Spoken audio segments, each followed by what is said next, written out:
Good morning and welcome to the banks of the Shropshire Union Canal. We're here on this wonderful sunny July morning with a various assemblage of budding angling coaches, some youngsters and some middle-aged coaches.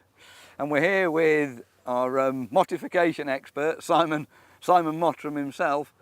The purpose of today is really for Simon to pass on some of his canal fishing knowledge so that coaches pick up a few tips to make their canal coaching sessions more successful. I think canal coaching is a little bit different than if you're fishing a match, because one of the key things I hope that people pick up is some tips on how to keep a peg going for the duration of the coaching day. Because it's always easy to catch fish for the first 20 or 30 minutes, but what you've got to think about is how you're going to catch the first fish for that young kid who turns up at 2 or 2:30 or 3 o'clock in the afternoon. So without further ado, I'm going to pass over to you, Simon. One of the first things I'd like to talk about, Simon, is when you're doing a day's canal coaching, how far apart ideally would you put the pegs? As far apart as you can, really, because obviously the more width you've got between the anglers, the better. Like, you know where my box is there, I wouldn't dream of putting anybody in between here and there. Like, so as far space, I suppose if you can imagine it, the wider you are apart, the more fish you've got to go around, really. So that's why and the bigger space, the more you'll catch. And like where we've met here, any like registration or any meeting things like that, like they've got the tent up down there and stuff, always have it away from, because the worst thing in the world to have is all your registration here and fish there, because it's just too much disturbance. As we like come down the bridge this morning, there was like millions of fish by that bridge, and then after a while when we've all started coming past, they've all just dispersed. And yeah, so all about trying to put the odds in your favour, really, because it's an hard thing to do, because it's quite a busy day, a coaching day is anyway, so it's hard to sort of like, you've got to just put all the odds are against you, really, because all the noise and everything, so you're just trying to put the odds back in your favour by having a lot of space, trying to keep the noise. If you've got any parents and everybody, try and get them to sit upstream so your float's going that way, and so they're not towering over, because a lot of them have got a tendency to stand right on the edge, and all it's doing is it's just harming the fishing, really. So I know it looks all dead good and it all loads of people everywhere and that, but it's the noise thing's massive, like when it comes to, and the bankside present, because places like this, it doesn't see many people. So Simon, when people turn up and for a coaching session and they're with part of a family, you got any tips, advice on how to sort of manage the other family members, if you like? Well, if there's two kids that are fishing, like say a brother and a sister, it's always best to split them up if you can, rather than having the brother and sister, because it's just noise and that, it can, because they know each other, they tend to sort of be more noisy. But if they're with strangers individually, they tend to. But if you can try and keep the family sort of upstream, ideally, if they can just, I know it's all part of the day and everything, but to begin with, bring a chair. Definitely bring a chair to sit down on. Yeah, it's definitely bring a chair, or even at the registration part, just try and not encourage them to all come down mob-handed. And it's I know it's hard, isn't it, like to not come across as being miserable and that, but at the end of the day, they do want to catch some fish, don't they? So they won't thank you for not catching. Do you know what I mean? And if they don't catch anything with it, it's probably unlikely they're going to go again. So it's all about they want to come again. I think you make a good point there, because at the end of the day, on your first Let's Fish session, if a child or anybody goes away and they've caught a fish, maybe 2, maybe 3, doesn't matter about the species and the size, then they get that fascination. But if they don't catch, then the chances of ever taking up fishing, I think, are quite small. And you just put the odds, and like you're putting the odds in your favour again. It's all about, like, if you've got 5 people behind you all stood up, the odds are going against you again. So if them 5 are away, your odds are coming back. Just trying to put all the pluses in your bank, if you like. You know what I mean? Do whatever you can to without curbing their natural enthusiasm and their natural enthusiasm of the family. Just try and impress upon them that it's better to stand away and be away. That's it. Within earshot, obviously, or even with a few paces. But and if you've got gaps as well, there's nothing to stop you know, the family could sit in between. Do you know what I mean? Like, you know, and that's why the gap. But if you say you're me to, is it Chris, isn't it? Yeah. Say you're only from me to Chris away, there's nowhere for him to. Yeah. Do you know what I mean? You won't believe how massive that bankside pressure is. It's just probably 50% of it is the noise and that. Like, yeah, that's why like on Canal end pegs are always good. Like, it's the noise that we make walking to the pegs and that is just. Yeah, I'm not sure if all the fish actually move off the length and then I don't know, but it definitely something in it. So. Yeah, just want to ask you another question about where you get brothers and sisters or brothers. Yeah. You know, do you ever get any sibling rivalry? Any stories of tantrums between? Yeah, they can do. That's why it's probably best to split them up. You know what I mean? If you've got, say you've got a brother and a sister. There's always one that's not as keen. So. And the sister, say the sister picks up that the brother's not that keen, so she's keen to get going, and then they start sort of like, come on, you're not even that bothered, you know, and then they start rowing. So that's why it's best to sort of, at the registration, get them to, you know, if they can, go on 2 different pegs, you know what I mean? Like, because it can get like, yeah, a bit fierce. Brilliant, yes. I think we ought to now start and have a bit of a look at rigs and tactics. And the first thing I'm going to ask you is do you prefer to coach with a whip, right, or do you prefer to coach with a slightly longer pole? And yeah, always elastic I do, because a lot of the time they've never fished before, like, so when they get a fish on, the natural instinct is to sort of pull it out of the water, isn't it? And if it's a decent sized fish, if it's just on a flick tip on the end, like tied on a whip, there's no give. So no matter how big the fish is, they can physically try and drag it out of the water, and comes off. It tangles, or it comes off. But with elastic and soft elastic, they can't physically lift the. Just sort of that out, Liam. There. They can't physically lift the fish out of the water because the elastic's so soft. So because that will stretch. Sorry, John. That will stretch forever. That will. It's only. Let's get him out of the bush. It's only like a 3s elastic. So number 3 is 3s is about right. the 3s is. And if anybody's wondering, the overheads are actually telephone wires and not electricity cables, because obviously there is a huge safety implication involved in fishing underneath. Yeah, that's just overhead power lines. That's just 3s elastic through that one section, but that will stretch like to the middle of the canal, and they can't because you're fishing close and you will come across decent sized perch in that. So with that elastic, you can't lift them out of the water. So it will stretch, and they won't be, splashing everywhere, making loads of noise and coming off.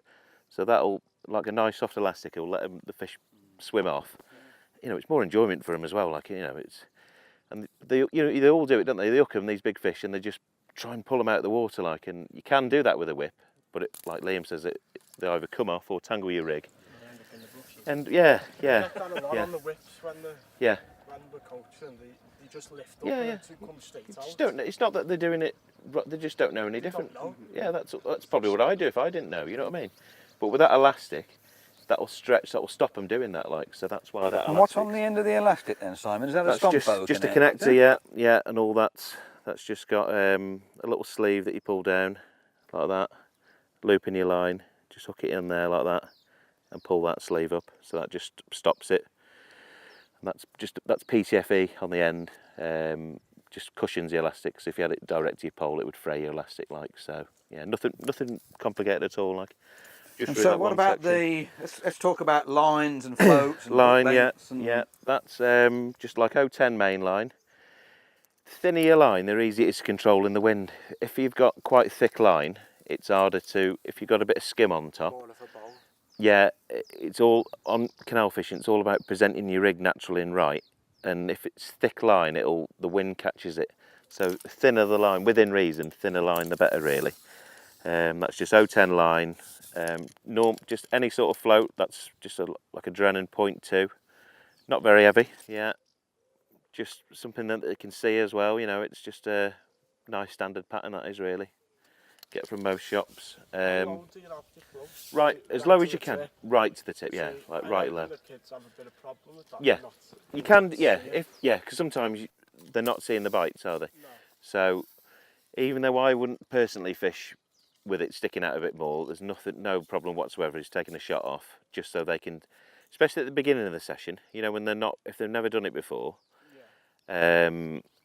getting them in, you know, because they don't know what floats are and stuff like that. So after a while, you can always put that shot back on. That's why I've put, see those, they're 11s. You see those, they're smaller. Yeah.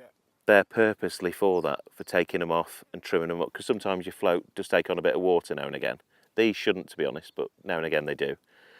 So you can adjust, they're called trimmers, them shots.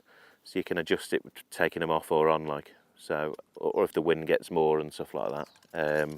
They've actually got interchangeable tips as well, them are. So these new Drennan ones.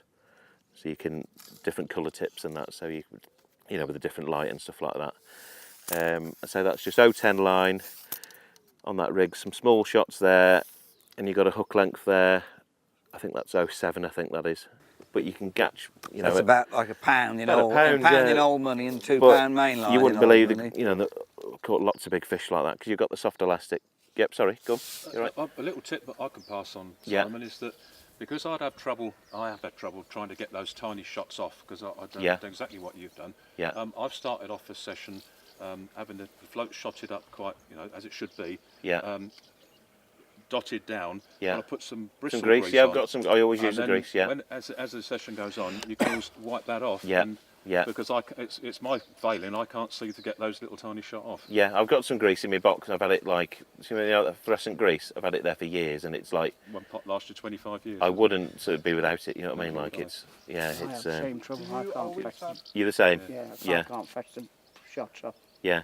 Yeah. Very There is small them ones. tools you can get them. What are they called? Like a Yes, Italian there sort of is. name, aren't they? Yeah. Yeah. Is that what you're thinking? You can take them off. Can't Yeah. You? Do you always keep your shots in a bulk, or do you spread No, I've them got out? 2 different rigs. I'll show you to begin with in the session, because normally on, I don't know what you found when you've been canal fishing, but it's quite good early on, isn't it? And it so- dries off. Yeah, so when you put your bait in initially, it's like quite easy, like they all converge on your bait and they're all sort of, you know, reading the script and everything's happy. So really, when it's like that, you want to get your bait down. That's quite a positive rig, that is. It's quite, you know, it'll just get your bait down quicker when they're easier to catch. So, and that's just like 07, little 22s there. I know it's fine, but if you didn't use that sort of tackle, you wouldn't catch half what you catch. Fishing on Yeah. bottom, or just That one's on bottom, but when it goes tricky, you know, when it goes funny on you, Yeah. I've got another one set up, bits different sort of float, but see the shotting on that one spread out. Yeah. And as the session goes on, when they get more tricky, you know, say there was 100 there to begin with and 40 of them have come out the shoal, they get cagey. They get sort of like, right, we're not going to eat anything on the bottom now. All they'll eat is stuff that's sinking down slowly, like. So that sort of rig, when that one's sort of, again, you know, it's trying to get your session to, you're not thinking of just this half hour, you're thinking what's going to happen in, Through the day. 45 minutes when there's 2 more kids coming. You're planning, a bit like snooker, I suppose, when you're lining up your shots and that.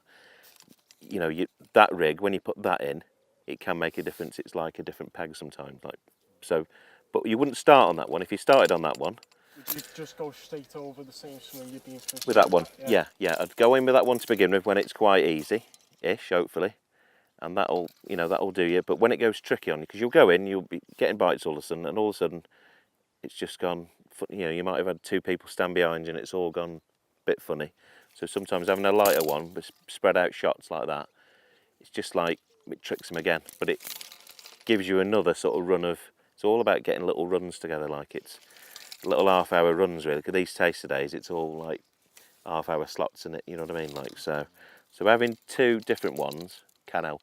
Yeah, that just gives you 2 options. Yeah. You know what I mean? Like it seems to be when you first put the bait in, you put it in there, they're straight on it like that, and as a few come out the shoal, they tend to sort of spread out a bit more and be a bit more wary and cagey, like yeah.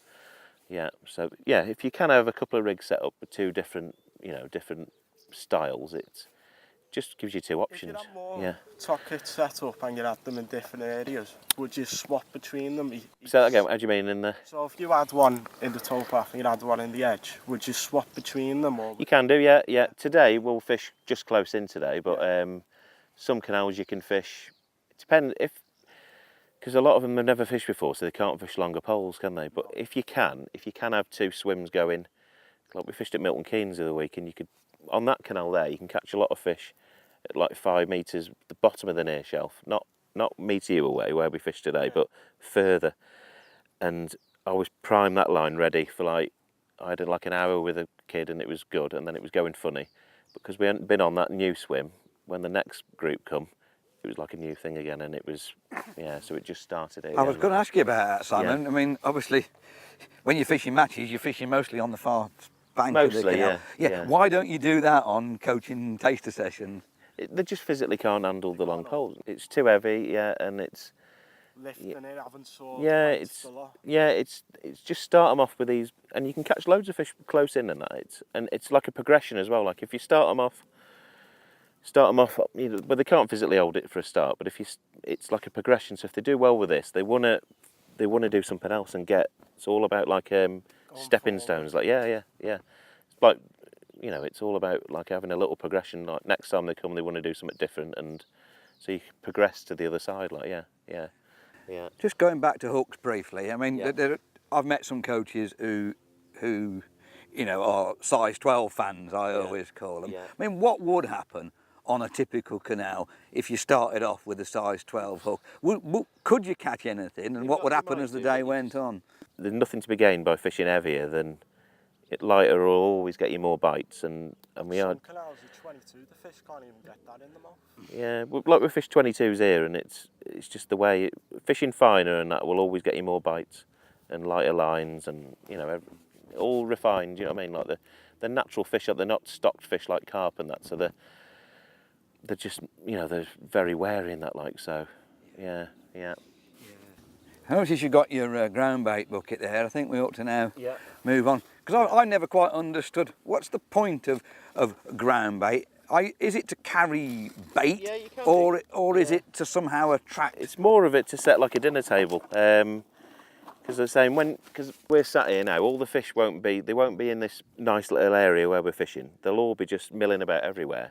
So we want to sort of set like a dinner table for them, like a bit like the dinner bell going at school, really. So we have this little area where the food is, and hopefully it attracts them in this area. And when they're on this sort of area, say that size, you can pick them off. But now the fish will be all over the canal, different depths and everything. So that's why we set this little bit of a table to begin with. You really don't want them eating this because you can't put that on the hook. So it's more of an attractor really to get them in the area. Not a lot to begin with. Like today, a couple of balls perhaps. I'd probably put, if we're going to fish close in to begin with, probably put two in like that, and just a pinch of squats. Not a lot though. You'll see when we're fishing, you'll see how little you have to feed. Like if I was to chuck in a load like that, great big handfuls of bait, you might catch well for a quarter of an hour, and then it's, you know, like I like steak, but I don't like 10 of them. You know what I mean? Like, so, well, I don't know, Simon. Well, I mean, okay, 2 or 3. Well, 3, not 10. You know what I mean? Like, but, yeah, okay, even you know, you not 10. But if you were chucking handfuls in like that, it's just like, look how many there's millions there, isn't there? You know, even there's like, how many's there? Like 20. Do you know what I mean? Like, so it's all about keeping them. It's like if you've got a room full of kids, and you just brought like a few sandwiches out, they'll all be like eager. But if we brought like 10 trays of sandwiches, like, then they're not bothered. They'll all have some in a minute when the queue's gone down or whatever. Some of the fish will probably only want 5 or 6 and they'll be full. The little fish in that. So it's just about keeping the interest there, keeping competition in amongst them, because they will compete. If you get them competing, they're easier to catch. They lose the guard down then, like. So, but literally, like, a couple of balls like that and a pinch of squats. Yeah. Would you feed even less then in the winter, Simon, when it's... A bit less, yeah. Tend to fish a lot of bread in the winter, like, because that's good bread punch and that. But you just got to be careful you're feeding. A lot of canal pegs can be ruined in like a few minutes by chucking in loads of bait. Like, you can't take it out once you put it in, can you? So How do you stop the kids throwing them in, because they'll naturally want to chuck? Well, you see how I've set 2 boxes up there? Yeah. When I coach, I always have the bait on my side, on the left-hand side, and the kids on the right-hand side. Keeping it away, and then you're demonstrating how little you have to feed. And after a while, they sort of realise how, you know, and then just show them, like, you know, if you were to they'd be quite happy catching. I just say to them, like, if I chucked all them in now, that'd be it then, you'd be finished. You wouldn't be catching. And they'd be like, oh, right, well, they don't want to, you know, if you show them out, rather than, because sometimes they don't believe you, like, but, you know, I used to do it the other way around. I used to showing them how to plumb the depth and that before they come at the beginning, but now I do it at the end. Because if you blind them with science and stuff, because they've never fished, they don't believe you probably. But if you show them, you know, like at the end of the session, if you say, well, if you weren't fishing where your bait is on the bottom, you wouldn't have caught. And they go, well, how do we know how deep it is? Because they know now how. Oh right, if we wouldn't have caught there, I need to know how to plumb the depth and that. So because that's one of the main. You'll see them on the canal, don't you, fishing that deep and nowhere near the bottom. And get the parents to, you know, that's the parents. If you get them, show them as well, like, because they take an interest, and especially the mums. You know, they're detailed, aren't they? Like, yeah. Yeah. It's absolutely right that the mum, I mean the dads come, and the dads of course are already international expert anglers who know it all, whereas the mums definitely aren't, and I absolutely agree with you, Eric, that it's you know, if you can get to the mums and teach the mums as well, we're going to create anglers for life. Just going back briefly to bait, Simon, you're using squat and probably pinkies on the hook and squat as feed. For a day's fishing for a coach, how much would each coach need? I mean, a pint of squats or even less? Pint at the most, and like that much pinkies would do you. You know, you hardly need any, not at all. Like, you'll see how minimal we feed when we get fishing in a minute. You'll see how little you've got to feed to get a response, and you know, to keep it going all day. Like, and yeah, and you don't need loads of gear as well. Like a lot of sessions, you know, if you've had a morning and it's gone funny on you. Like I move a lot, like we start in here, but today we could end up halfway down the canal, and I don't even move all my gear down there. I just take, you know, like John, you've been to some events, haven't you? When you come down and I'm just sat there on the towpath with this, a bit of ground bait and some maggots and some pinkies and squats, and you can, you know, so just move, don't be afraid to move, and it starts it all again then, doesn't it? Like it's, you know, it's, yeah, and as well, like, because we fish here all the time, we know what goes on here, but we were filming here like last year, and first time I'd been on for ages, like, so never ever fish it before. So I walked up there and just caught a few just to get my mind settled. So never ever fish it before the kids get there, because canal fishing's all quite good early. You know, I know some coaches, they've like fished for an hour before the kids get there, and by the time the kids get there, it's. I've seen that happen, and it made me. Not cringe, but it was. Do you do that, do you? I have done. Yeah. On the pegs? Yeah. This has told me not to now, but I have done that in the past, and it's influenced the swim. Yeah. One coach. Yeah, or like today you could go the other side of the bridge. You know, we've got here early, always get here early and set up before anybody gets here. So just go the other side of the bridge, or just well away from, you know, if you're not sure what's going to happen, if you've not had time to go the week before or whatever, or it's not your local venue, just go the other side of the bridge, out the way somewhere, and just fish how you would, and just, you know, that's nothing wrong with that at all, like, yeah. So when you picking where you want to fish, I always have it where you can present your rig right. Never fish it like, you know, when you're fishing out like that, even though it's like dead calm today, but if that wind started taking it now, you'd be doing this all the time. So fish where you can control your rig. So if we pick a spot, it's going that way. The float, when the boats sort themselves out now, it'll go that way. So always fish sort of way. So if that wind goes now, because what you don't want is the line to blow in front and to cause it to come in like that. So you always have it in line like that. So never have it like, so you're fishing out there. I know it's calm today, but if that wind catches that, you'd be constantly doing that, and it's, so you're always wanting to. Is that the same for canal and pool? Yeah, definitely, yeah. Always fish it where you can control your rig, like ideally not past your pole tip really, because if the conditions, it starts blowing a gale today or any other days, that you'll see if that line gets caught with a wind, it blows your float in naturally, because when you throw some maggots in, they all sink down like that. They never ever, you don't get one coming in like that, which if your rig was blowing in, that's what would happen, and they know, just by that, they'll know something's wrong. They'll see 10 of them going down like that, and the other one that's coming in, not right, you know what I mean? So what I generally do on canals, when I'm fishing close, is just work my way out. So it'll get a bit deep, see how it's shallow there, isn't it? So a nice spot where we can control the rig as well. So it'll be the depth, then it will just start. See how it's just coming up there? See how it's, if I go like 2 inches or 3 inches that way, but if I'm coming back now like that, And roach in particular like to feed on that bit of a slope like. So see how, and see where I've plumbed as well? I've plumbed it to the bottom of the body. Okay. Like an often mistake is a lot of people plumb to the tip of the, the tip. But that to the tip is only when the line's tight like that. When I take my plummet off, the line's gonna be loose. So that's why I plumb to the bottom of the body like that. So when I relax my rig now, see the tip's still there. So that's how I'd fish with the rig relaxed like that. But when the plummet, because it's never ever when you put your rig in, it's never ever, when it's without a plummet on, it's never ever going to be like that, dead straight, never. So having that, bit of curve with the flow. Yeah, having that tiny bit of over depth, you might think you're over depth, but you're not a lot of the time. That curvy bit is like it allows for any, when the rig's relaxed. So just plumb it there, and because it's going to flow that way as well. Just make sure that it doesn't do anything daft by, like for all I know, there could have been a boat permanently moored here, and his engine could have been there, and there could be a great big deep hole there gouged out. So just make sure that on your straight line, because it's all pretty flat in it, so we're all right on. So just plumb up there. So if I go too far, so they like to feed on canals this time of year. They like to feed on that bit of a slope. They don't. If you go right at the bottom of the shelf where it's flat, all the silt and all the dead leaves and all that seem to congregate. So they like to feed on them slopey areas like that.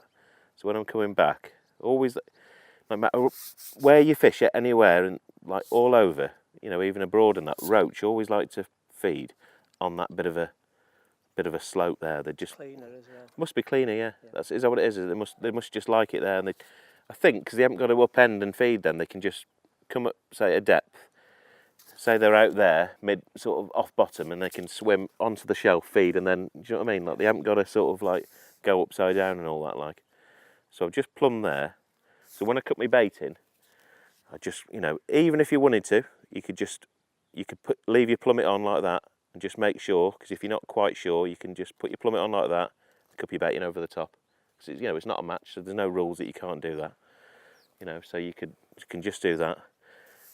So that's your main one, so we're going to be fishing just there like that to begin with. And what I've done, I've marked it, I've marked it on my pole as well, if we do need to change. So we're at Soudley today, so I'll just put 2 S's. If I do move that depth for any reason, I've always got an initial marker to go back to, but there's nothing to stop you plumbing up, again, like nothing at all. And I've done the same with that other rig there, that spready out rig. Before everybody got here, I plumbed up that one, so that's the same as well, that one is. And also as well, it's always important, I won't put a bait on yet, but you've got to have your rig. So we're going to fish, that's there where we're going to fish. How you put your rig in is massive, because a lot of the time you'll get a bite as soon as the rig goes in. So that the longer it is in there, the less chance you've got of getting a bite. So you've always got to make sure it goes. It's only going to tow slightly that way today. But just make sure it's not, even there's a little breeze, isn't there? So you just keep your line behind the float there that way. So I'll take a shot off that because, what we were saying before about you might not be able, until you get into it, you might not be focused on that tip. So I just nip that off. But it's very important, as well, when that rig travels that way, to go straight that way. If the wind starts catching your line and it starts arcing in that way, that's no good. It's always got to go that way in a straight line. So it starts there and you've got like a square, if you like. So keep going along in a straight line. And that's why you have this thin line, and always have your line behind your float as well. If it starts blowing and it starts skating through like that, if it's going quicker than the tow, they'll know, because your loose ones are going down and it'll start towing quicker than they just know. They do know, because if you don't concentrate and put your rig in proper, you won't catch. Trotting on a river. It's a bit like, it is like trotting on a river, yeah. Or you always have your line behind your float. Yeah. It's just like trotting on a river, yeah. So all you're going to need, you won't believe how little we have to feed to get a little response. And bearing in mind, you're never going to have loads of people behind you like this. Don't put your bait in upstream, because it's easier, always easier to run onto your bait. So just slightly, not a lot though, just slightly downstream, because you can get in control of your rig then. So we just put 2 of these in. Not a lot though, is it? It's just tiny, like that. And then just a pinch of squats like that. And always start on pinkies on the hook, because what generally happens when it's easing good, you'll catch on pinkies for a while, and then it goes funny on you. So then you put a squat on the hook, and it's like having another peg again, like putting a squat on the hook. So, you know, that could be half hour, another half an hour on them before you've got to change rigs. So then you've bought yourself an hour before you've, all thinking about the coaching thing, like it's all about keeping, not these ones that are with you now, but the ones that are coming, you know, you don't want to wreck your swim. You know, if I was to start on squats and it go funny on me, then go to pinkies, it's never seems to work as well like that. You're always better off starting on a pinky, then going on to a squat. Yeah, fining down, yeah. Tricking them, yeah. And hopefully we'll get a little response with this now. So just a single pinky on the hook. And how you put it in is like, so we always, don't drop it in like that in a heap, horrible, because you'll get tangles and stuff. Always drop it in like a pendulum like that. So it's dropped down there, and the float will get in position. It'll get to like roughly there-ish. That's where the dinner table is like. So it's still swirling about a bit, it's not flowing yet proper. So the longer it's in the water as well, the less chance of you ever getting a bite. So we just, you know, I've fed nothing of, I've fed like not even 10 squats altogether. Might be a bit low for some people that, so you could always take a shot off. That's why you got lots. See, we had a bite. It's a decent fish, look. Yeah, just a little skimmer. 27 seconds, Simon, I counted that, which is about average. And these, you won't catch these stamp fish, like nice stamp. That's, you know, the lovely stamping matches in particular, them are. But you won't catch them fishing like not fine and proper, like putting your rig in. If you put your rig in like all in a heap and that, you'll either catch gudgeon or little perch and stuff. Because it's all, the amount of times you go in catching silverfish to begin with, and as it gets hard, gudgeon appear, like, and that's a sign that the peg's getting funny on you, like. So, and never use a keep net either. I'd always slip them back, because after half an hour, they always want, oh, can we have a look what's in the net? And it just ruins the, do you know what I mean, like. So just repeat. So no more ground bait, because obviously we've attracted a few in there like that straight away. Dinner table there. They can't eat the ground bait. They can't. We don't want them eating the ground bait really. But see how I've just flicked it in. If you go in like that, it's just not. You know, you straight away, because it will go that way now. You straight away, like, it's awkward, isn't it? So you're fishing. You want to fish where you can control your rig. And because these kids have never fished before, you know, it's once they get into putting that rig in just like that, it's just easier to control. No matter what that wind does now, if it blew a hurricane that way, I'd still be able to sort of like, do you know what I mean? Keep me line behind the float like that. That's the area there now. We put that dinner table there. So that's where they should be, in effect. They should be around this area now. You could even take a shot off that. That's perfect for me. But if, you know, for other people, they might want a shot off it. But see how that breeze can easily, if that line starts doing that and starts skating through, it's hard. So now I'm thinking, you know, it's been in there long enough, so just the amount of times you bring it in, pop it back in again, it goes under straight away. Is movement important? Definitely, yeah, because if you left it there, say you leave it there until you get a bite, you could be waiting there ages. See what I mean? We've had a bite, we went there initially, didn't we? No bites. I popped him in again, and we've had a bite straight away. And it's always that, you know, that laying in. I always float to the maggot to the left and the float to the right if it's going that way. And obviously if the flow was going that way, I'd have put my bait slightly downstream and gone that way. So we've had a fish there, look, gudgeon, look. Yeah, yeah. So do you feed a pinch? Just a little pinch. A little drop? Yeah, just a pinch though, you know what I mean? Yeah. Just 4 or 5? Yeah. Okay. You know, so we just put and whether sometimes you can feed in, you know, if you want to, you can feed in first like that, slightly overchuck them a bit there, and then go in with the rig. It doesn't, you know, you can experiment with that, because some days it's better to do that. Normally, when it's quite good early, you can put the rig in. And really, them ones there, when you're catching quite quick, them are for the next fish, them ones. Do you know what I mean? Like, because they're still sinking. Your one's on the bottom now. But see how that little bit of skim can easily take that rig. you know, if that line starts, you know, if it starts blowing, so already in my mind now I'm thinking we're off that area. When we get to there, there's one there, look. But when we get to that, when it's good now, early, they're all going to be in that little area like that. They're all over that dinner table. Over that dinner table. It's only because when they're getting, you know, at the minute, they're not bothered, I don't think, because there's a load of them there probably. But we're just built, you know, what we're chucking in there, nothing, are we? You know, nothing at all, but you just got to keep it going for as long as you can. Like when we fish on the matches on here, we'll start off like this, but I'll be priming over there the other side with loose feed, and the longer you can leave it a line before you go on it, the better as well. So that's the dinner table area here, isn't it? As time goes on, they might back off a bit further down there, like. But today, this is like, you know, it might not be that good today because of all the noise and that we've got going on and stuff. But we've done ourselves a favour by keeping upstream. Say, nothing was happening then. So pop it in again. It wouldn't surprise me whatsoever now to drop it in and it goes under in that area, like. But if we'd have left it there, it just doesn't seem to work, like. So that's the same area, see what I mean? Bite there straight away, like. But if we'd have left that rig there... So that movement's so important. Yeah. Oh, massively, yeah. Yeah. Right. Yeah, they just... I think they just watch it come down, and then the longer it's in there, I think they just eat everything. I'm sure they do. I mean, anything that's left is probably... You know what I mean? Like, it's like going to a buffet table, isn't it? All nice when there's loads of stuff there, isn't it? But you go there and there's one sandwich left, you think... Nobody fancied that, do you know what I mean? Like... So, already thinking it should have gone by now, perhaps, roughly, but... So in my head now I'm thinking it's getting out of the area now. So it's probably unlikely to go now, so... Like that.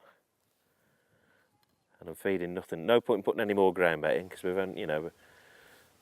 We don't want them eating that, really. What about if a boat comes past, Look at that, look, Simon? straight away, like... Would you add more ground bait then? You could do, if a boat come past and it churned it all up there. What tends to happen here, they're not too bad here for close in. Yeah, you could put a little, wait till it settles down again. Don't put it in when it's all round like a swirling mess like that. But as early on, especially because they're still a bit skitty, they're not quite proper lined up on the feed. After 2 hours, when they're really on the loose feed, it doesn't really seem to harm the boats. But you could put a little tiny little nugget in just to regroup them again, because when that wash comes from the boat, it tends to damage all your dinner table stuff there. You know, it spreads everything out, like. See again, and my head's thinking now. Yeah, they're not them, weren't they? So just let it go. It might catch one.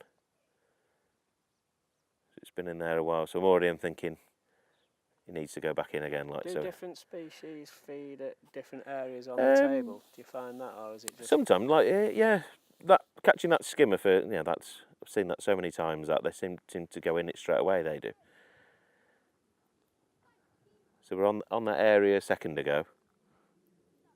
So you know, to begin with, it's going to be hard today. You can just tell, because normally it's like one a chuck now, like, but... We have made a lot of noise. We've made a lot of noise. How many have we caught? We've caught 6, I think. 6 or 7, have we, perhaps?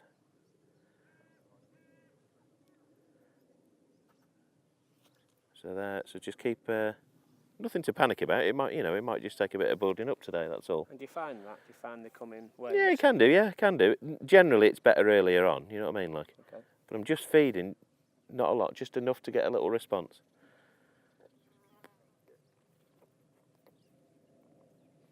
It's gone funny, the flow then. It probably because them boats in the distance, the flow's rocked that way. So, or no, fish was holding it there. There was something wrong then, wasn't there? Did you see it had stopped? Yeah, the float didn't move. Yeah, so he's had that, like, yeah. But you know, the kids happy now, aren't they? You know what I mean? Like, you catch it. You know, they've never caught a fish in their life, and they've had like 7 or 8 in like, well, not long ago, you know, a few minutes, like, you know what I mean, like.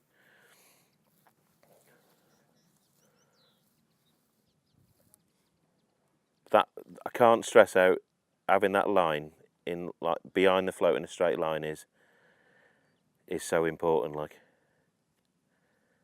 if it was going, the minute that starts happening, you see that nonsense there with it all arcing in, And you can't, and that you've done yourself a favour by having that thin line as well. Having that thin line, it makes it easy. You know, if that was like £10 Maxima, any slight breeze would be, yeah, definitely, yeah. And I've fed, you know, I've fed like nothing at all, like, you know, no point, because we haven't, you know, we haven't caught loads of fish, have we? So we're building up, we're building all the time. We've still got that option of the squat on the hook. We'll try that in a second. But see how it's gone in a straight line? It's not coming in or anything like that. So you wouldn't fish maggot or pellet? No, never, not pellets, no, because you're only after these little fish like this. No, definitely don't go anywhere near pellets or fish meal ground baits, like. Yeah, it just, they just don't, I don't think they know, they don't. Roach in particular, they just don't like it. They never, because they're not stocked fish, are they, these canals? They're like, they're not like farmed, are they? Like, so they don't, it just puts them off. It can be like, the ones on the commercials. Yeah, it's different. Yeah, it's like natural for them, isn't it? Like, but this is different. You know what I mean? It's definitely don't go anywhere near any like fish meal, pellet, ground baits or anything like that. It just, you just want lake or canal ground, anything like that. You know, any. What's the basis of a lake and canal ground bait? I don't know what's in it. I think there's a bit of brown crumb in it. Well? I'm not sure what is in them, but it's just all sweet stuff. It's not no fish meal whatsoever. Right, okay. Yeah, but see how I got my rig in position now. Throwed a few squats there and running onto them. Yeah, yeah.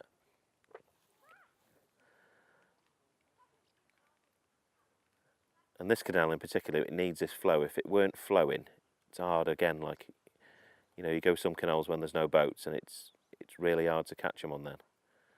Is that because the bait's still and they have more time to look at it? Yeah, they have more time to look at it, yeah. You're right, yeah. More chance of them making a mistake when it's...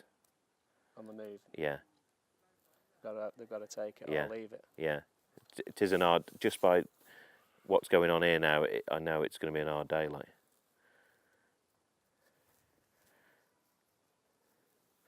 But it might... What sometimes does happen, though, when the group's there, like... See the fish topping there, look? Yeah. They're not topping here, are they? Like, it's... Yeah. That's what it's like when we got there at first. Yeah. What has happened in the past on coaching days, it has got a little bit better as it's gone on, like, because there's tons of fish here. You won't believe how many. Initial noise. Yeah, you won't believe how many fish are here. To be fair, like,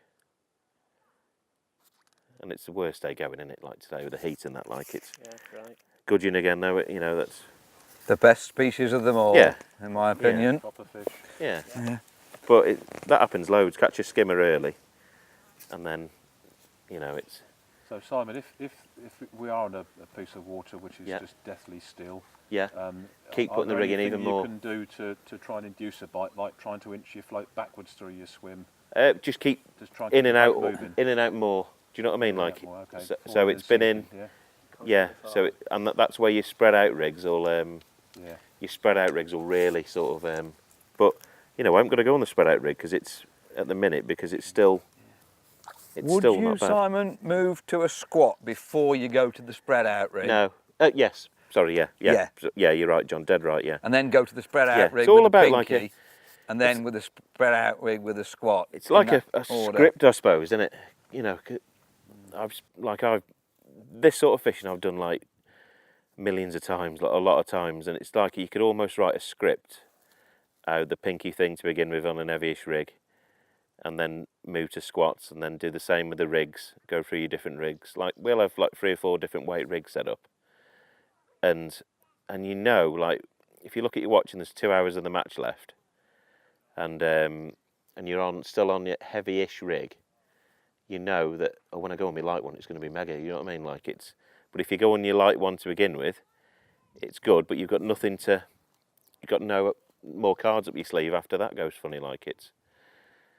It's like we could start here and we could go right across to begin with. It could be good for an hour, and after an hour, the fish have got nowhere to back off to. They always go left or right. So if we started off right by that wall, 13 metres, they would only go one way. But if we start and work our way out, they've always got a natural. They always back off, no matter where you.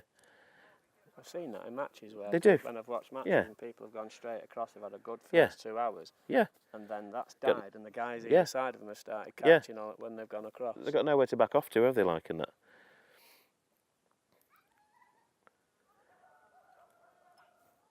So the float normally sits lower than that. So when I it think, comes up, what's happening there? what's that? When You know, like sometimes. I wasn't watching then, to be honest. Yeah, it's just Perhaps one lifting might up have had a it on the little drop, perhaps, like, yeah. Yeah. Because they are very fine, these floats, so, you know. There was a slight indication then, so, yeah. So just on the edge, aren't they? Just on the... They're obviously dead cagey, like. And I'm just feeding nothing, you know, I've fed... What we fed? We've fed nothing, have we? But I've been on events where I've seen people, like, chuck a great big handful in and could be good for 2 minutes, yeah, yeah, Is that yeah, how you keep it away? yeah. But it works nice, you know, you could fish like that, Eric, now, couldn't you? Yeah. And, Yeah. you know, you're And seeing I'm what still goes on. dropping it in the same Yeah, spot. that's it, there's a bite there, look, yeah. But, you know, we've had... Somebody might have never caught a fish before and they've caught... I don't know, I'm not counting. Have we had 10, have we? More than 10. Yeah. 12, I think. So that... And they can't believe, you know, that's like... They go away thinking, I want to do this again, you know what I mean? Like, it's... Hopefully, because that's what it's all about, like, isn't it? Talking of that, Simon, what sort of percentage of kids that you've coached have come Most back? of them, yeah, most of them. Most roach, see, he's had that. That's typical As soon as roach. it That went as soon as it's gone in. If I'd have left it there for ages, it wouldn't have caught that one. You know what I mean? It's... So they prefer the bait form. They do, yeah. The gudgeon prefer it on the bottom. Yeah, yeah, yeah. It's... You can't always dictate what you're going to catch, like, but, you know, but already I know, I'm thinking, like, well, when I go on that light one, if this does go funny, it might not go funny, because it seems to be getting a little bit better now, isn't it? Like, So if you go on the strung out rig, be too early. A bigger incidence of roach on the Yeah, strung definitely, yeah, yeah. But I wouldn't think of going on it now, because that would be another race at my sleeve for, Gone. you know, like half an hour, like when it's gone funny, like. I fished on the River Trent once, and just before the match started, I looked behind me, and there was great big shoal of gudgeon, like loads of them, like hundreds of them, and they were like, there they were, like, and I thought catch loads of them, you know what I mean? So went round, waded back round, went and set a whip up, come back, started the match, turned round, and never caught one of them, because I couldn't put my rig, because they were there. I could put my rig in like that, and it was just bouncing over them. I couldn't get my rig upstream straight to run onto them, like, and it was just, there was literally like 300 or 400 of them, and I never caught one, like. So get him in position like that, get him straight, and run onto that dinner table there. That laying out's so important. You just won't get in a tangle, to eh? pick the roach up on the way down, and then when it's at the bottom, it moves. You get a good chance of picking the gudgeon up. So it's from now on, isn't it? From here to that bit there, isn't it? Yeah, is where that dinner plate is. Yeah. You could, you know, might be a perch, I think. Yeah, there we go. Now, is the perch coming because of the activity? Could be, yeah, and that's a sign sometimes, you know, you'll be catching roach and gudgeon and you catch a perch and you know, I need to move swims now, I need to, you know what I mean? But coaching and that you know, the kids like the perch, so it's, you know, but we're still on pinkies and that, we've still got the same rig. We're still on pinkies, so we've got the squat option if we have to, you know, if we want to. But I still haven't fed anything. I've fed, you know, I've not fed nothing, you know, nothing at all, like. So what are you thinking on the basis there might be 20 fish in the swim, you put 5 creates a demand, doesn't it? It keeps them like if chasing. red hot now, and if John just bought 2 drinks for us, 2 pints of lager now, we'd be like, oof. But if he bought like 10 pints here, like we'd like, that was like, you have yours first, you know what I mean? But you know what I mean, like we'd be roach or skimmer, look, and you'd be fighting over it. Do you know what I mean? Like it's. Tell me where the nearest hostelry is, Simon. Could do with one, couldn't we? And you know, pink. We're still on pink. If that elastic's got a bit dry, just pull him up like that. Get him back in again. So laying that rig is in. Do you wet your elastic a lot? Yeah, I tend to do it without even thinking, to be honest. Like, yeah, if it's hanging out like that sometimes, yeah, because at this weather it does get dry, doesn't it? The squats get do they dry out at this time of year? Yeah, that's why I've got this bit of a shelter thing on my bait tray. It just keeps them out the sun. So I just wet my hand now and again and just stir them through my squats. They're fine. Like, so it's getting quite good now, isn't it? It's getting like settled a bit. Settled, aren't they? Yeah.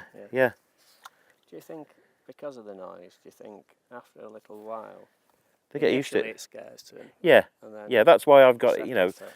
When did we start today? Like, was it 9 o'clock? Yeah. If I'd have got here at 8:45 and started banging around and all that, it would have been ages. So I got here I was here at 7:30 this morning. everything settled, went away from it. I'm like paranoid to the extreme I am of anywhere near your little area where you're fishing, like, because I know what, you know, they're settled now, aren't they? They're quite sort of like, you know, they're not too, you know, nobody's moved around and stuff like that. You know, we're all sort of like, and if you're going to sit anywhere, you'd sit that way because the flow, you know, the flow's going that way. So we're still on pink. It's just, so we're still really, you know, we're thinking now we're all right at the minute. Like it's, if anything, it's getting a bit better.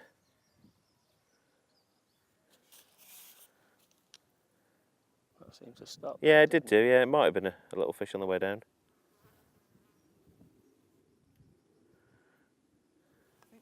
See that skim then? Yeah. See that? Them, you won't catch them sort of nice fish like that.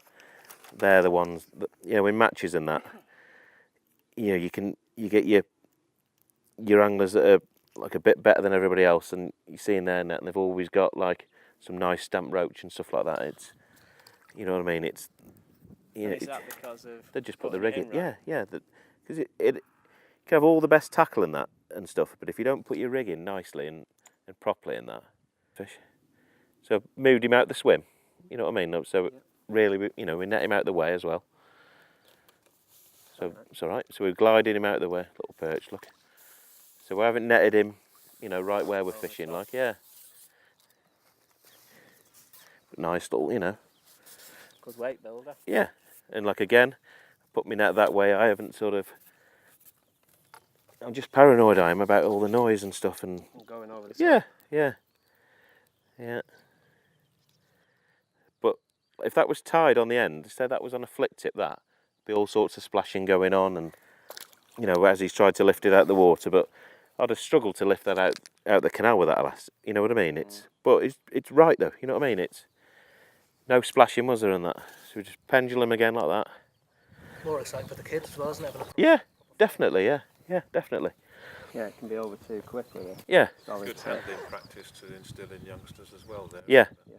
See, it's getting quite, so we've got the perch out of the way and there's you know what I mean? It's like... Building again. Yeah. I see you're not changing the... I didn't then, no. Yeah, sometime you should perhaps always change it really, but that one it hadn't seemed to. You just after a while you get an eye to see it, you know. But it's certainly not a problem for them to inspect the bait and that, because the longer you leave it out of there, the quicker you know you'll get a bite. Look, so we've not had a bite there, have we? Gone funny on us. So pick him out like that. Hopefully they make me look good now. Hopefully it'll just go under. Let's have a look. Simon, nothing could make you look good. Do you know what I mean? No, it's you wouldn't have caught him. That's famous word that was, wasn't it? Yeah, me. So we're still on pinkies, and it's got better, isn't it? It hasn't got, certainly hasn't got worse, has it? No, so you've still got a long way to go, yeah? Yeah, a long way on you. So is there things you can do to, you know, I say on the last coaching session, I had a kid saying, "Can I catch a perch?" No, you could put on a like if you wanted to, yeah. If somebody directly wanted to catch a perch, I might have some worms and I'd put them down the middle of the canal, chop worms and fish a worm over the top, and you could catch a perch doing that.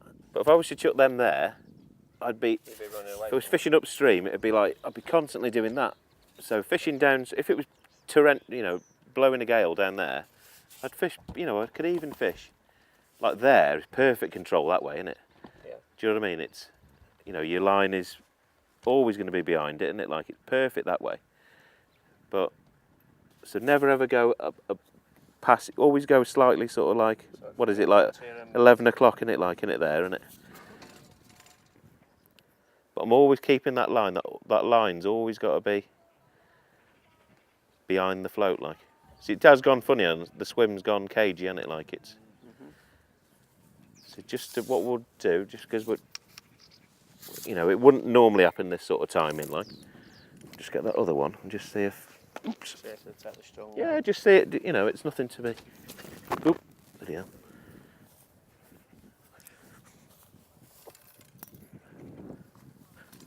it wouldn't surprise me whatsoever to drop this in and get either be like a tiny roach or like a stampish. So just shallow that up a touch, like.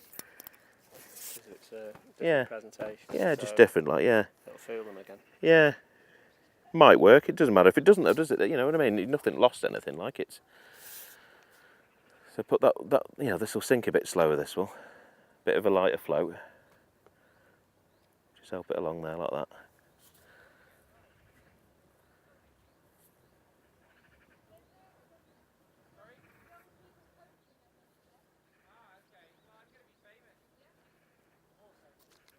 So we've had a fish, you know, that went from no bites to sort of like, we've had one first chuck at me doing that, like. Yeah. You know, could try a squat with that. That's, as the session goes on, fishing a squat on the hook, on the light rig's deadly, like.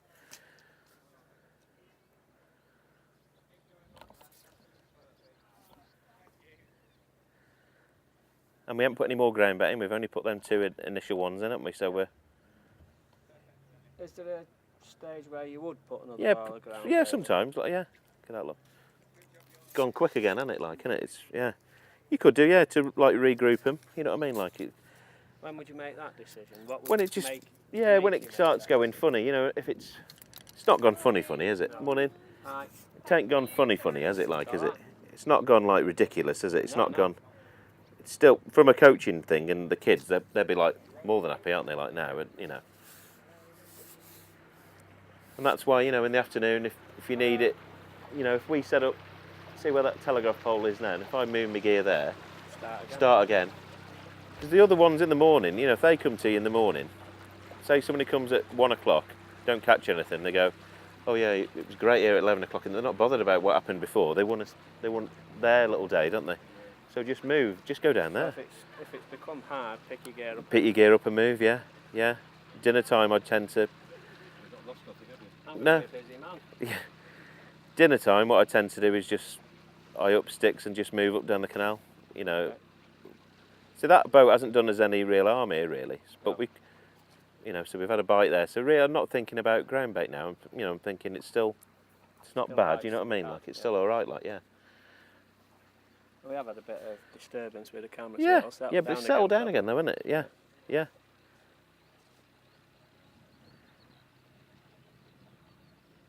But that line thing, there's only three things: how you put your rig in, keeping the line tidy when it's there, like, and fishing over your bait. You know, it might sound sort of obvious, but just fish where your bait is. Like, yeah, might be a decent fish again, isn't it? So can't lift him out, can I? Like, you know, it's. But from a coaching thing, this is like. This is mega. Be well happy, wouldn't you? Yeah. I think, anyway. Perfect. Yeah. You know, we haven't, you know, it's, but if I was fishing big hooks and that, believe you me, as well, yeah, they just wouldn't, you know, big hooks and that, they just, I don't know if they can see them or what, I don't know, but, or they sense it or something, I don't know, but lovely fish, isn't it? Extra weight to your bait, don't they? Could be, yeah, it could be. Could I try it, see if I can? Of course you can, yeah. So you have to lay it out properly and then keep the line behind it. Just picturing you like before you chuck it in. Just picture where it is in, you know, where your feed's in relation. So just pendulum out like that. Yep. There you go. Thank you.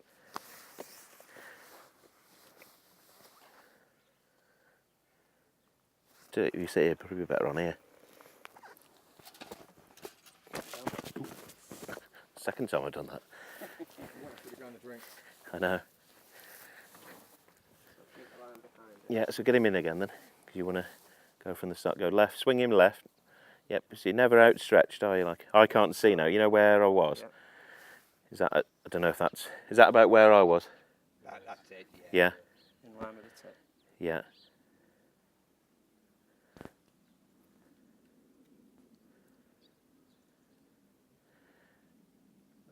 Yeah, so you run in, so you want to feed slightly to the left of your float, that's it.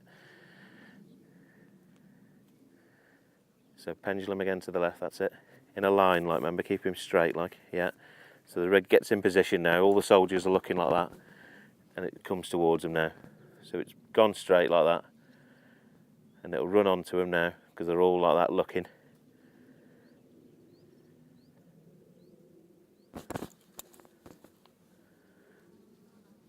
So I'm thinking, been in the, is that in the air? Is that in the area now? That is it? Just in the area. Yeah. Another. When you move off boxes, it looks completely different, like. So it's been in there long enough, hasn't it? Yeah. So you want it out again. Get your rig in first before. Don't worry about like your feed and that. That's it. Perfect. So your float's going. The ones are going down, like. Okay. I reckon them ones that are going there now, for your next fish, I do. Because the ones that you chucked in before are see, unbelievable. Well, it's not unbelievable, is it? It's, no. So that went down with them, didn't it? yeah. He's unhooked, so he's all right. Yeah.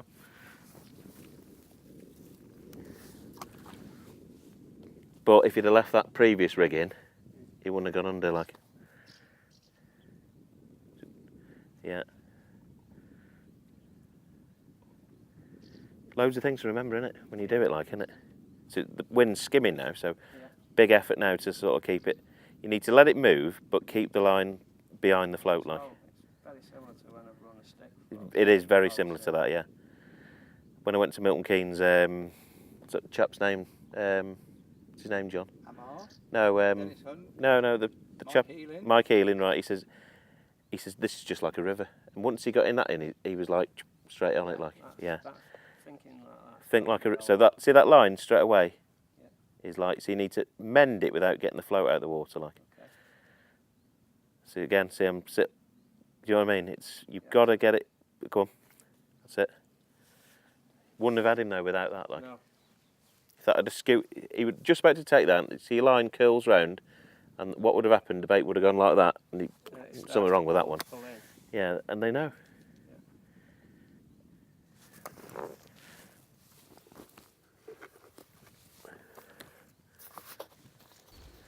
But don't worry about your feed, get your rig in first and then... As Ivan used to say, you'll never catch a fish if your bait's not in the water. No. But imagine if you were trying to do that outstretched. With a full length pole. You wouldn't, well, no, if you were trying to fish out there, like past your pole tip. Yeah, I see what you mean, yeah. Not happening, is it? Like, it's hard, isn't it? Like, line like that, yeah. Little tiny, it's only little tiny little things, isn't it? But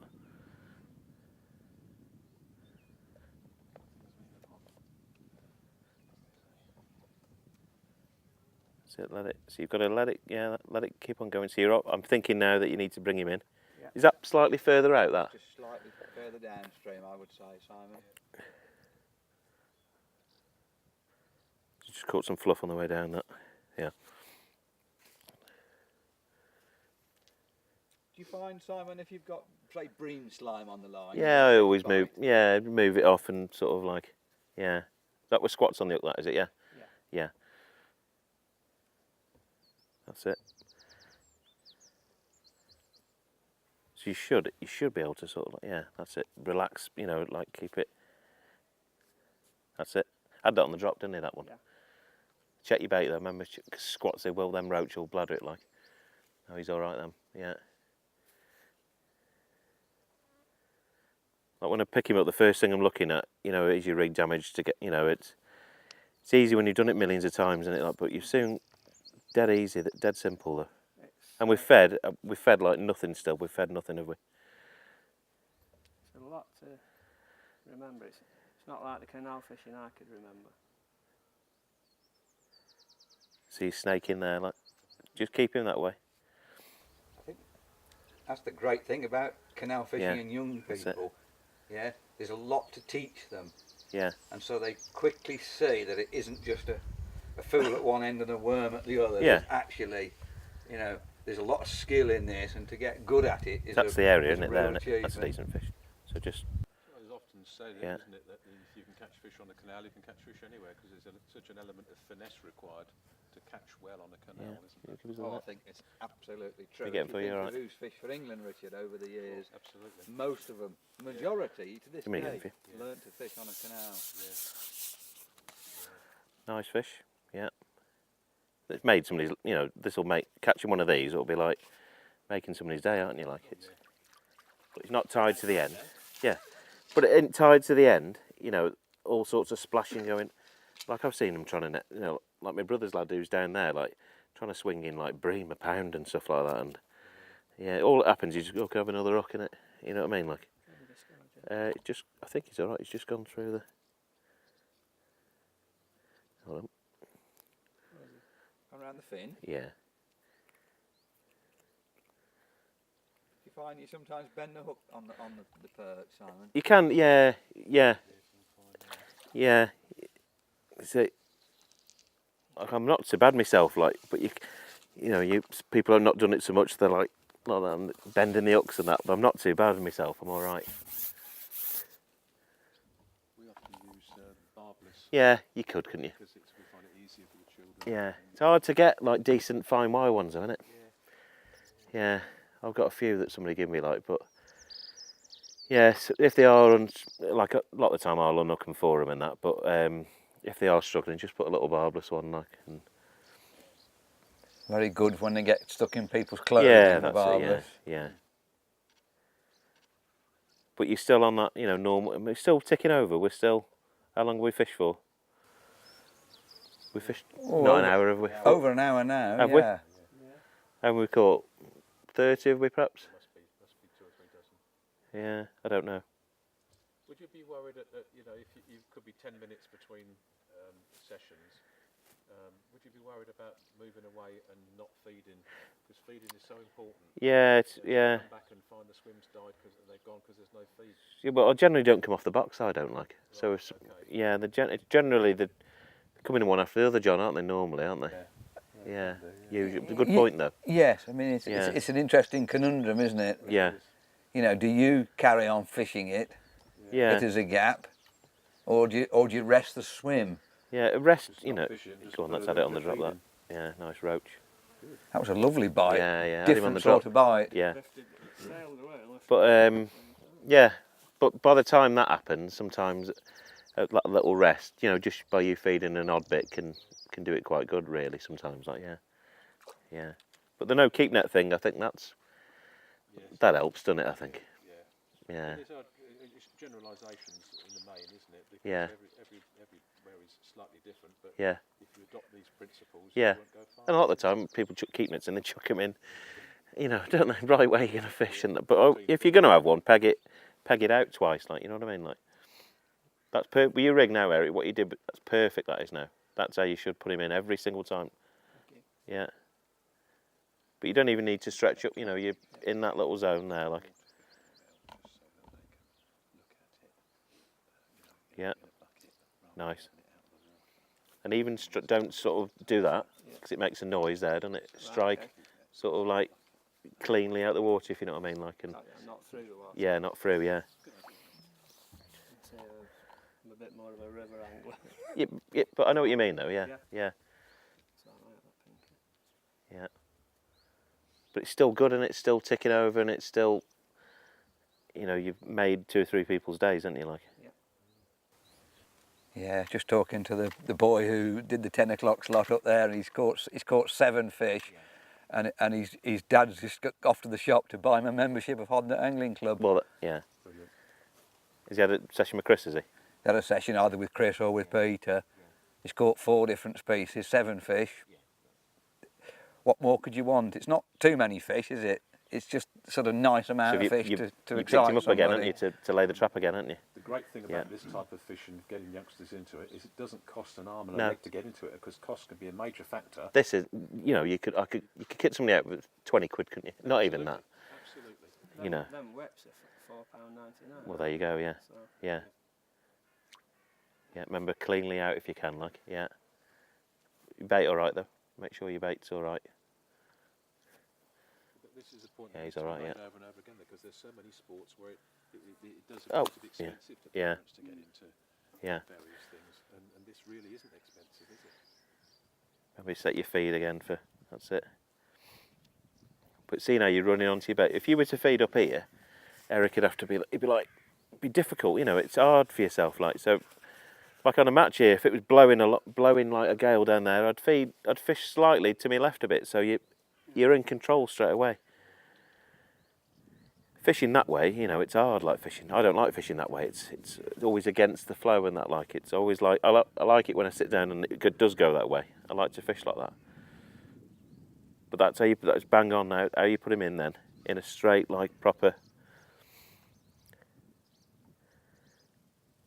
You see that ground bait still fizzing there, can't you? Yeah.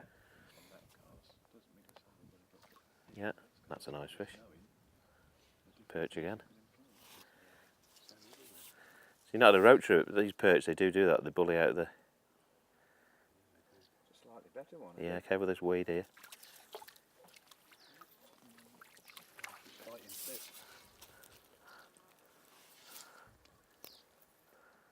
But lovely weight builders and that then, like, you know what I mean? It's